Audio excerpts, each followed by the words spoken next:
అది రామయ్య కళ్ళలో నీరనింగి నెనసీతను ఔరా అది రా కళ్ళలో ఆహా నువ్వుంటే చాలు నువ్వు నవ్వుతుంటే చాలు నీ పేరు వింటే చాలు నీ ప్రేమ ఉంటే చాలు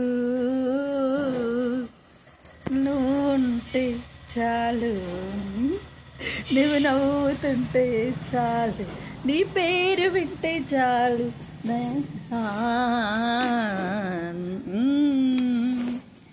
తరనా సిగ్గు పూబంతి ఇసిరే సీతామలచి విరచాజి పూల బంతి అరచేత మోయలేని తరనా తరనా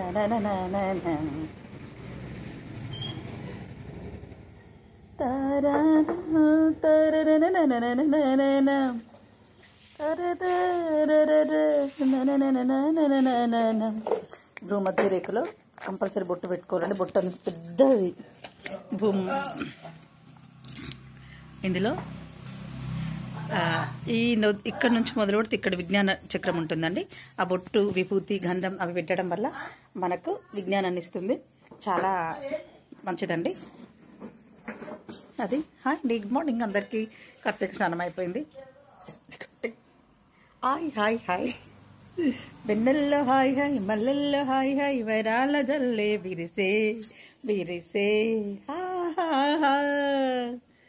లాలా బోధించినాడు ఒక బాబా ఆ సత్వమూర్తి శ్రీ సాయి బాబా షిరిడిలోన ఉన్న షిరిడి సాయి బాబా మాధవ సేవే మానవ మానవ సేవే మాధవ సేవని పూరించినాడు ఒక బాబా ఆ సత్వమూర్తి శ్రీ సాయి బాబా షిరిడిలోన ఉన్న షిరిడి సాయి బాబా ప్రేమ మమత తన రక్తం తరగని సిరినే ఊపిరిలా పూరించినాడు ఒక బాబా ఆ సత్వమూర్తి శ్రీ సాయినాథ షిరిడిలోన ఉన్న షిరిడి సాయి బాబా మాధవ సేవే మానవ సేవనే. అండి గుడ్ మార్నింగ్ అండి అందరికీ నమస్కారం. నేను మీ విజయలక్ష్మి భవాని మాటూరు యూట్యూబ్ ఛానల్. మాకు వాటర్ ప్రాబ్లం ఉంటుందని ఇలా ఎర్లీగా ఇచ్చేసారు వాటర్. ఇంకా పనులన్నీ అయిపోయినాయి. చాలా ఇంక పూజల్లోకి వెళ్ళాలి. హ్యాపీగా సండే కదా పడుకుందాం అనుకున్నాను, కుదరలేదండి. కాలంలోకి సండే కలిసి రాదు. సండేనే పడుకుందాం కదా, రోజుకి ఆఫీస్కి వెళ్తాను కదా, పడుకుందాం కదంటే సండే కలిసి కదండి. పాప పంపు రావడమా, అక్క వాళ్ళ పాపకి వింటుంది, తాను వెళ్ళిపోయింది మార్నింగ్ లేసి, ఇలాంటివి జరుగుతాయి అన్నమాట. సరే ఎనీవే ఓకే. నాకు మా నాన్న 9 yearsలో మ్యారేజ్ చేశారని అన్నాను కదా. చిన్న టాక్ చెప్తాను. తను ఇచ్చిన కర్తవ్యానికి, తను ఇచ్చిన బాధ్యతకు నేను నిర్వర్తించుకుంటూ కుటుంబ బాధ్యత అంతా నా మీదే మోయాల్సి వచ్చిందండి. ఎందుకంటే నా మీద ఎందుకు మోయాల్సి వచ్చిందంటే, ఏరో మా వారు లేరు అని కాదు, ఉన్నారు, చాలా చాలా బాగున్నారు, అందంగా ఉంటాడు. నాకన్నా అందగాడు మా బావ, నాకన్నా అందగాడు. నేను బ్లాక్ ఉంటాను, మా బావ వైట్గా ఉంటాడు. వాళ్ళ daddy singer and employee. So అన్నీ కలగలిసిన ఫ్యామిలీ వాళ్ళు. అలాగే వాళ్ళ ఆలోచనలు రిచ్చులు ఎట్లుంటారంటే, రిచ్చులు అలాగే ఉంటారు, రిచ్చులాగే ఉంటారు. బావ నన్ను కలవనియ్యాడు అనమాట. ఎందుకంటే అలా ఏదో సరే నా జీవితాన్ని నా పిల్లలకి అన్నందుకు నా బాధ్యత. భగవంతుడు ఆ ఈశ్వరుడు ఏమిచ్చాడు మీకు అంటే, కార్తీక మాసంలో నేను ఎప్పుడే నిజాలు మాట్లాడతా, అబద్ధం నాకు రాదు. నా తండ్రి ఇచ్చిన బాధ్యతకు నేను తలంచి నడుంగట్టి ఒక చిన్న, ఎప్పుడో ఏమీ లేదు, నా ప్లాట్ఫామ్ ఏమీ లేదు, దాన్ని వచ్చేసి 7th వరకు చదువుకున్నాను, 8th వెళ్ళాను, అత్తారింటికి పంపించేశారన్నాను కదా. మళ్ళీ ఇంకా చిన్నమ్మాయి భవాని మాటూరి, భవాని పుట్టిన తర్వాత నుంచి నేను మళ్ళీ స్టడీ చేసుకోవాలని ఉంటే 2 years కాలేదు. అప్పుడు ఫోన్లు లేవు, పేపర్లలో చూసుకుంటూ, పేపర్కి ఇస్తే చూసుకుంటూ, ఇంటర్కమ్ ఫోన్స్ ఉండేది, ఎక్కడికో చేస్తే కలవకపోయేది, వాళ్ళు ఎత్తకపోయేటట్లు జరిగేది, ఇబ్బందులు ఉండేది. అయితే 2 years ఎగ్జామ్ ఫీజు అయిపోయిన తర్వాత డేట్ వచ్చి తెలిసింది. ఆ తర్వాత మా మరిది గిరి ఉండేది, గిరిబాబాని ఉన్నాడు ఇప్పుడు కూడా, గుడిమల్ల గిరిబాబాని. మా సొంత ఇంకొక మేనత్త కొడుకు. వదినే నువ్వు చదువుకుంటా అన్నావు కదా, రేపటికే లాస్ట్ డేట్. మా ఇంటికాడ మా ఆయన నుండి మా మరి ఇద్దరు కలిసి మందు తాగుతున్నారు. వదిన రేపటికి లాస్ట్ డేటు. మరి నన్ను గుర్తుంచుకుంటావో లేదో, నాకు ఏం గిఫ్ట్ ఇస్తావో ఏవో నాకు తెలియదు, కానీ ఖచ్చితంగా నేను పేపర్ చూశాను వదినే, రేపటికి లాస్ట్ డేట్.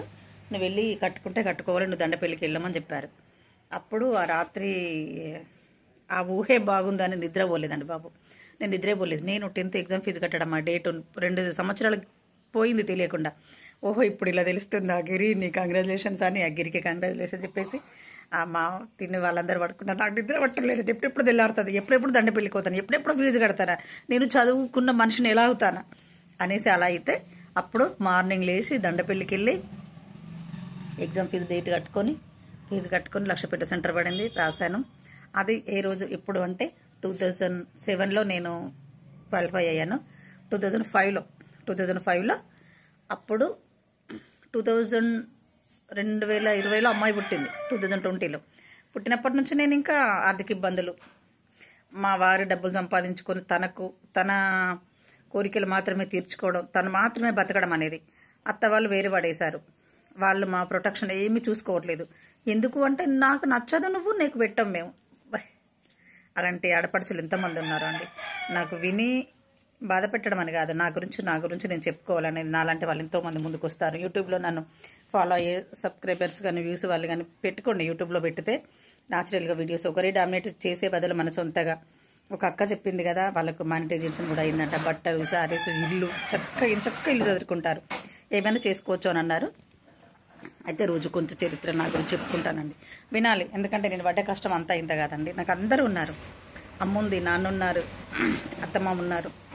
కానీ నా బాధ్యతలు అన్నీ నేను ఒక్కదాన్నే కలిసి పిల్లల్ని కన్నట్టు చేశారండి బాబు. నేను ఒక్కదాన్నే సరగతి చేయించుకొని పిల్లల్ని కన్నట్టు చేశారు వాళ్ళు. ఆ పిల్లల బాధ్యత. ఎంతైనా వాడి రక్తం కదా. ఆ పిల్లలు కూడా అలాగే. కామన్ సెన్స్ లేదు, ఓ తండ్రి పేరు నిలబెట్టాలన్నది లేదు, ఇలా ఉండాలన్నది లేదు. అంత ఆగం వాళ్ళ బుర్రలు ఏంటో ఏమో. వాళ్ళది డాడీలాగే ఆలోచన లేదు, పాలు లేదు. నేను మా డాడీ బెటర్, నేను బతికినంత కాలం మా డాడీ పేరు నిలబెట్టాలి. డాక్టర్ ఆఫ్ అజయ్య అంటే చాలా గ్రేట్.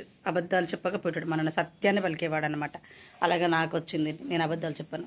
మీరు నా మీద నమ్మకపోయినా నాకు అబద్ధాలు చెప్పడం నచ్చదు. కాబట్టి కొన్ని మంచి క్వాలిఫికేషన్స్ భగవంతుడు నాకు ఇచ్చాడు, వాటిని నేను ఆచరిస్తున్నాను. అయితే ఎగ్జామ్ ఫీజు బాబాని పుట్టిన దివ్య అనే అమ్మాయి ఫస్ట్ ప్రైమరీ ప్రెగ్నెంట్. ఆమె కడుపులో పడ్డ కానుంచి పాపమే కానీ అలా జరిగినాయి. కానీ ఈ 4వ అమ్మాయి బాబాని పుట్టిన కానుంచి కొంచెం కాలం స్టడీకి కలిసి వచ్చింది, ధైర్యానికి కలిసి వచ్చింది. కాలం ఎలాగైనా ఎగించవచ్చు, ఉన్నా ఎగించవచ్చు, లేకపోయినా ఎగించవచ్చు. పెట్టి వెళ్ళిపోతాడు దమ్ము లేని మగాడు. అన్ని ఆడదాని మీద బాధ్యతలు పెట్టి చాలామంది వెళ్ళిపోతున్నారు, చచ్చిపోతున్నారు. బతకడం అనేది మామూలుగా తిండి లేక, తిప్పలు లేక, బాధ్యతలు, ఇంట్లో తినడానికి పోరగాన్లు, వాడు చిల్లిగా సంపాదించుకొని వాడు ఎంజాయ్ చేసిన తర్వాత ఇంట్లో ఎక్కడి నుంచి ఉంటుందండి. అత్తమ్మ సపోర్టింగ్ లేదు. మా మామ మంచివాడు, మా మామ సపోర్ట్ చేస్తా అంటే మా అత్తమ్మను మా మర్రి వాళ్ళు తన్ని మరి వాళ్ళ డబ్బులు గుంజుకునేవాళ్ళు, సింగరేణి ఎంప్లాయ్ కాబట్టి. మాకేంటంటే ఇంకా ఇతను అట్లాంటి మనిషే. ఎక్కడి నుంచి వస్తుంది రాబడి? నా తరపున ఇంట్లో ఇల్లు పెరగాలి అని అంటే ఆడదాని తరపున ఇల్లు ఎట్లా పెరుగుతుంది అండి? ఆడది ఇంట్లో వంట చేసుకుంటూ ఉంటుంది. కానీ ఇట్లాంటి పరిస్థితులను ఎదుర్కొని నేను ముందుకు వచ్చాను. నాకు ఏం బాధ లేదు. ఇప్పుడు ఏ రంగంలో అయినా సచ్చేదాకా బుక్కడ అన్న నేను బతుకుతానని ధైర్యం నాకుంది. బేయడ్ అయిపోయింది పీజీ. ఈ రంగానికే నేను పడ్డ కష్టాన్ని గురించి కంపల్సరీ వినాలండి మీరు. కనీసం నాతో పాటు మా ఊళ్ళో 10-20 మంది ఆడపిల్లలు చదువుకున్నారు, మళ్ళీ డిగ్రీ అయిపోయిన వాళ్ళు. ఇప్పుడు కూడా నేను యూట్యూబ్లో ప్రపంచవ్యాప్తంగా ఉన్నాను కాబట్టి నా మాట వినండి. విని యూత్ ఎవరైతే 10th, ఇంటర్, డిగ్రీలు ఆపేశారో వాళ్ళు రన్ అవ్వండి, కట్టండి, ఎగ్జామ్ ఫీజు కట్టండి. కొంచెమేనండి సబ్జెక్టు. ఈ కష్టాలు ఎగించేదానికంటే మన సబ్జెక్టు ముంగట పెట్టుకున్నాం అనుకో కొంచెమే అవుతుంది. రన్ అవ్వండి. హాయ్ అండి అందరికీ. నన్ను ఆదరించిన వాళ్ళకి యూట్యూబ్ కుటుంబానికి కృతజ్ఞతలు, నమస్కారం అండి. నేను మీ విజయలక్ష్మి. ఏదో సరదాగా అలా ఎవరు వినకపోయినా నాకు హ్యాపీగా ఆనందంగా ఉంటుంది. నాకు ఇంత ఫ్యామిలీ ఉంది, నన్ను 1000 మంది సబ్స్క్రైబ్ చేశారు. 1000 మంది 25 మంది అయ్యారు ఇళ్ళకి. అందరు ఆదరిస్తున్నారు. కార్తీక మాస శుభాకాంక్షలు అండి. జీవితం ఎప్పుడు శాశ్వతం కాదు, కానీ బాధ్యతల నుంచి తప్పించుకుపోయే మగవాడు బతికిన చచ్చిన కింద లెక్క అండి. వాడు బతికినా కూడా సచ్చిన కింద లెక్క. బాధ్యతలు, కర్తవ్యం నిర్వర్తించిన వాడండి మగాడు. కుటుంబం అందరికీ అవసరం ఉంటుంది. చిన్నప్పుడు నేను పెళ్లి చేయమన్నానా తల్లి తండ్రిని అత్తమామను? నేను చేయమన్నానా? కుటుంబం ఓన్లీ నేను మాత్రమే కన్నాను. పిల్లలు 4 పిల్లలు కదా అనేసి 4 పిల్లలకు ఏ బాధ్యత లేకుండా అత్తమామ తప్పించుకోవడం ధర్మమా? చెప్పండి, ధర్మమా? కాదు. శ్రీరాముని, శ్రీకృష్ణుని చరిత్రలు ఎన్నో వింటున్నాం. మన వంతుకు వచ్చింది అనేసరికి చులకనగా, నీచంగా చూస్తారు. అది కాదు. ఎలాంటి కష్టాల నుంచి బయటకు వచ్చారు, ఎలాంటి గుండె పూట్లు వాళ్ళు ఎదుర్కొన్నారు అనేదే మెయిన్ అండి. అవును, ఎవ్వరు భయపడొద్దు, బాధపడొద్దు. హాయ్ అండి. ఉంటాయి కష్టాలు. నీచులతో సావాసం చేస్తే ఆ నీచులు చేసే మార్గాన్ని మొత్తం ఆడదాని దొబ్బి నువ్వేం చేస్తున్నావు, నువ్వు కట్నాలు దేకపోవడం ముఖ్యం. ఇక్కడ కన్న పిల్లలకు పెళ్లిళ్ళు అయిపోయి బాధ్యత ఒడ్డెక్కించుకోవడం ముఖ్యం. తల్లిదండ్రి కలిసి ఉన్నారు అంటే ఏదో చెప్పుకుంటారు ఇక గొప్పలు. అతను మహాదేవుడు నాకు తోడుగా ఉన్నాడు. నిజంగా నాకు ఊపిరిపడ్డప్పటి కానీ చూడ క్షణ మహాదేవుడు నాకు తోడుగా ఉన్నాడు. నేను అదే నమ్ముతాను. నాకు భయమే లేదండి, బాధ లేదు. ఏ కష్టమన్నా రేపు అందరూ చనిపోతే మనం కూడా చనిపోతాం. చనిపోవడానికి కాదండి నేను బాధపడేది. బతుకున్నంత వరకు ఒక పంచనబడి ఒక కాళ్ళ కింద బతకూడదు. జై హింద్. విజయలక్ష్మి.